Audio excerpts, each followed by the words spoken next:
नमस्कार। मैं आचार्य सरिता मिश्रा आपके अपने ज्योतिष और आध्यात्म के चैनल वैदिक ज्योतिष शिक्षण संस्थान में आप सभी दर्शकों का हार्दिक अभिनंदन करती हूँ। आज मैं आप सभी को कुंडली की सीरीज़ में फर्स्ट हाउस से लेके सिक्स्थ हाउस तक की जानकारी मैं अपने चैनल पे मैंने दे दी है।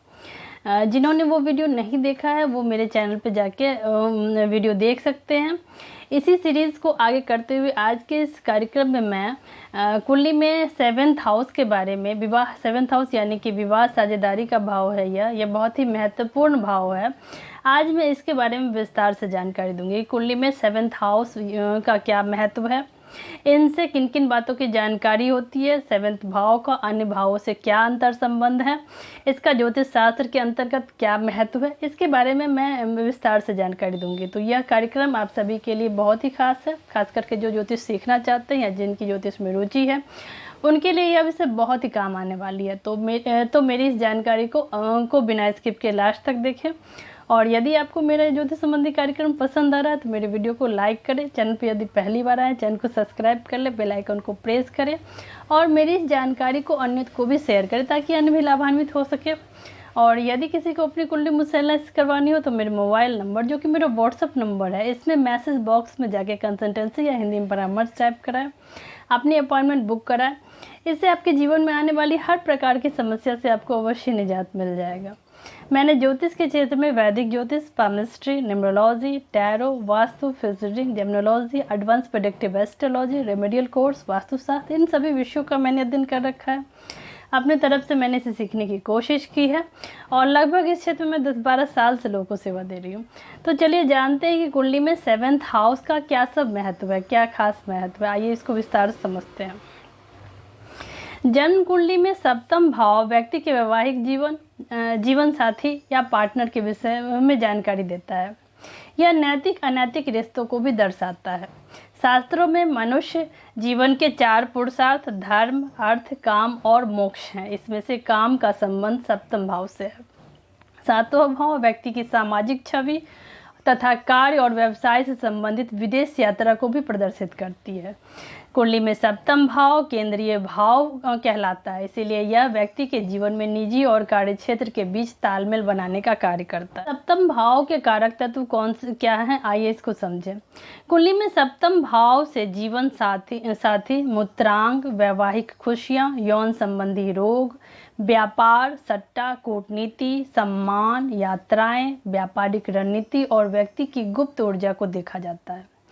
कुंडली में सातवें भाव का खास महत्व क्या है, आइए इसको विस्तार से समझें। ज्योतिष शास्त्र के अनुसार जन्म कुंडली में सातवां भाव गृह परिवर्तन और विदेश यात्राओं के विषय को दर्शाता है। वहीं पे ऋषि पराशर के अनुसार यदि प्रथम भाव का स्वामी सातवें भाव में स्थित होता है तो व्यक्ति अपने मूल स्थान से दूर धन संपत्ति को बनाता है। सप्तम भाव कानूनी रूप से 2 लोगों के बीच साझेदारी को भी दर्शाता है। यह साझेदारी वैवाहिक अथवा व्यापारिक हो सकता है। काल पुरुष की कुंडली में तुला राशि को 7वां भाव का स्वामित्व प्राप्त है, जबकि तुला राशि का के स्वामी ग्रह शुक्रदेव है। उत्तर कालामृत के अनुसार कुंडली में 7वां भाव व्यक्ति द्वारा गोद ली गई संतान को भी दर्शाता है। प्रश्न ज्योतिष के अनुसार सप्तम भाव का संबंध खोए हुए धन की उपलब्धता, चोर और जेब कतरों से भी होता है। कुंडली में जहां प्रथम भाव जातक की प्रॉपर्टी में हानि और चोरी को प्रदर्शित करता है, वहीं पे सप्तम भाव यह बताता है कि किस व्यक्ति ने उस प्रॉपर्टी की चोरी की है। मेदिनी ज्योतिष के अनुसार सप्तम भाव कैबिनेट, आंतरिक और विदेशी मामले, सुविधाजनक मनोरंजन के रिसोर्ट, यात्रा, जनता के साथ संबंध, व्यापार एवं संधि के बारे में भी प्रदर्शित करता है। यह भाव विवाह और तलाक को भी लेकर जनता के व्यवहार को प्रदर्शित करता है।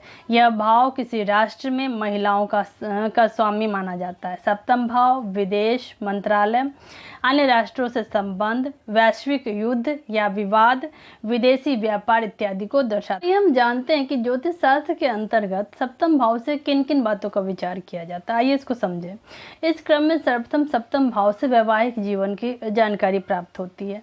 ज्योतिष में सप्तम भाव से जातकों के वैवाहिक जीवन का पता चलता है। इस भाव से में ग्रह की स्थिति व्यक्ति के वैवाहिक जीवन को प्रत्यक्ष रूप से प्रभावित करती है।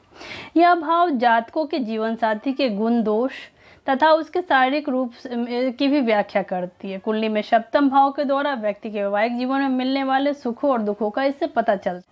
ज्योतिष के अनुसार 7th हाउस से साझेदारी यानी कि पार्टनरशिप का भी विचार किया जाता है। आइए इसको समझें। साझेदारी दो लोगों के बीच एक सामंजस्य भाव को प्रदर्शित करती है। सप्तम भाव से दो लोगों के बीच होने वाले पार्टनरशिप को भी दर्शाया जाता है। यह साझेदारी जीवन, व्यापार, खेल या हर क्षेत्र में हो सकता है। सप्तम भाव के द्वारा यह विचार किया जाता है कि व्यक्ति को साझेदारी से लाभ मिलेगा या नहीं और उसके संबंध अपने पार्टनर के साथ कैसे रहेंगे। इन सभी की जानकारी 7th हाउस से की जा सकती है। 7th हाउस से अगली कौन सी चीज़ देखी जाती है, आइए समझे। 7th हाउस से विदेश यात्रा को भी देखा जाता है। आइए इसको समझे। कुंडली में सप्तम भाव व्यक्ति के जीवन में विदेश यात्रा को दर्शाता है। हालांकि कुंडली में तृतीय भाव तथा नवम भाव भी विदेश यात्रा से प्रत्यक्ष संबंध रखते हैं। सप्तम भाव से विदेश यात्रा की अवधि क्या रहने वाली है, यह भाव इस भाव में स्थित ग्रह की स्थिति पर निर्भर करता है। इससे अगली कौन सी चीज देखी जाती है, आइए समझ। सप्तम भाव से यौन अंगों का विचार किया जाता है। आइए इसको समझते हैं। शरीर में यौनांग भी सप्तम भाव से संबंध रखता है। वैदिक ज्योतिष के अनुसार सप्तम भाव काल पुरुष की यौन अंगों का प्रतीक है। इसीलिए सप्तम भाव पर किसी भी प्रकार के नकारात्मक प्रभाव पड़ने पर व्यक्ति की यौन संबंधी परेशानियों का सामना करना पड़ता है। इससे सप्तम भाव से व्यक्ति की काम भावना को प्रकट करता है। यदि इस भाव में क्रूर ग्रह तथा शुक्र या सप्तम भाव पर का प्रभाव व्यक्ति को विकृत कामेच्छा की शक्ति प्रदान कर सकता है। सप्तम भाव से समृद्धशाली जीवन का भी पता लगाया जा सकता है। आइए इसको समझें। सप्तम भाव के साथ इस भाव से के स्वामी का बलशाली होना और शुभ ग्रहों का प्रभाव व्यक्ति को भौतिक सुखों से संपन्न बनाता है। इसके प्रभाव से व्यक्ति का जीवन समृद्धशाली बनता है। यह अनेक प्रकार के भौतिक सुख प्रदान करने वाले संसाधनों का उपभोग कराता है। जानते हैं कि सप्तम भाव का अन्य भावों से क्या अंतर संबंध है, आइए इसको विस्तार से समझें। कुंडली में स्थित 12 भावों का एक दूसरे से संबंध होता है। एकादश भाव से प्रभावित सप्तम भाव किसी स्त्री या पुरुष के बीच स्थायी रिश्ते को दर्शाता है जो मिलकर वंशानुक्रम को आगे बढ़ाते हैं। जैसा कि हम जानते हैं कि सप्तम भाव का संबंध व्यक्ति के विवाह, व्यापार, पार्टनरशिप, करियर, ख्याति, दुश्मन, यौनांग, सेक्स लाइफ, जीवन साथी से है। इसके अलावा उस वस्तु का संबंध भी सप्तम भाव से है जिससे व्यक्ति को खुशियां प्राप्त होती है। इसके अंतर्गत व्यक्ति की विलासतापूर्ण जीवन भी आता है। पारिवारिक शत्रु और परिवार में आने वाली परेशानियों का पता भी 7th हाउस से ही चलता है। यदि किसी जातक का विवाह होता है तो सप्तम भाव स्वतः ही सक्रिय हो जाता है। इसमें व्यक्ति खुद को पुनः युवा महसूस कर सकता है अथवा इससे उसका आध्यात्मिक जीवन भी प्रभावित हो सकता है। जीवन साथी आपकी छाया के प्रति समान और प्रथम भाव आपके व्यक्तित्व और स्वभाव, शारीरिक रचना के बारे में बताता है। सप्तम भाव आपके भाई बहनों की बुद्धिमत्ता, क्रिएटिविटी या अपने बच्चों को भी दर्शाता है। यह आपके ननिहाल पक्ष, मूल स्थान से दूर जमा की गई संपत्ति या जमीन जायदाद और महिलाओं के साथ संबंध को भी दर्शाता है। ज्योतिष के अनुसार सप्तम भाव जातक की दूसरी संतान, कौशल, बोलने का अंदाज और पहली संतान को किसी भी खेल को खेलने की काबिलियत, नृत्य एवं यात्रा करने की रुचि को प्रदर्शित करता है। यह माता की संपत्ति, निवास स्थान में परिवर्तन, शत्रुओं का धन, शत्रुओं पर विजय, धन संपत्ति में वृद्धि इत्यादि को दर्शाता है। जन्म कुंडली में सप्तम भाव व्यक्ति की दीर्घायु, कामेक्षा और गूढ़ विज्ञान में कमी को दर्शाता है। किसी ग्रह के गोचर के दौरान 7वां भाव व्यक्ति के अंदर ज्योतिष, रहस्यमयी ज्ञान अथवा गूढ़ विज्ञान जैसे विषयों के प्रति उदासीनता का भाव भी पैदा करता है, जबकि इसके विपरीत इस दौरान व्यक्ति की इच्छा पूर्ण होती है एवं पिताजी एवं गुरुओं को सफलता प्राप्त होती है। जातकों के करियर और व्यवसाय में उन्नति को भी इसी भाव से देखा जाता है। इसके अलावा यह भाव बड़े भाई बहनों में के धार्मिक दृष्टिकोण, उसकी लंबी यात्रा और नैतिकता का भी परिचय देता है। लाल किताब के अनुसार सप्तम भाव से कुंडली में परिवार, नर्स, जन्म स्थान, आंगन इत्यादि को प्रदर्शित किया जाता है। लाल किताब का सिद्धांत कहता है कि सप्तम भाव में बैठे ग्रह प्रथम भाव में स्थित ग्रहों के द्वारा संचालित होते हैं। इसको सरल भाषा में समझें तो प्रथम भाव में ग्रहों की अनुपस्थिति होने पर सातवें भाव में जो ग्रह होंगे वे निष्क्रिय और प्रभावहीन होंगे। सप्तम भाव में केवल मंगल और शुक्र का प्रभाव देखने को मिलेगा।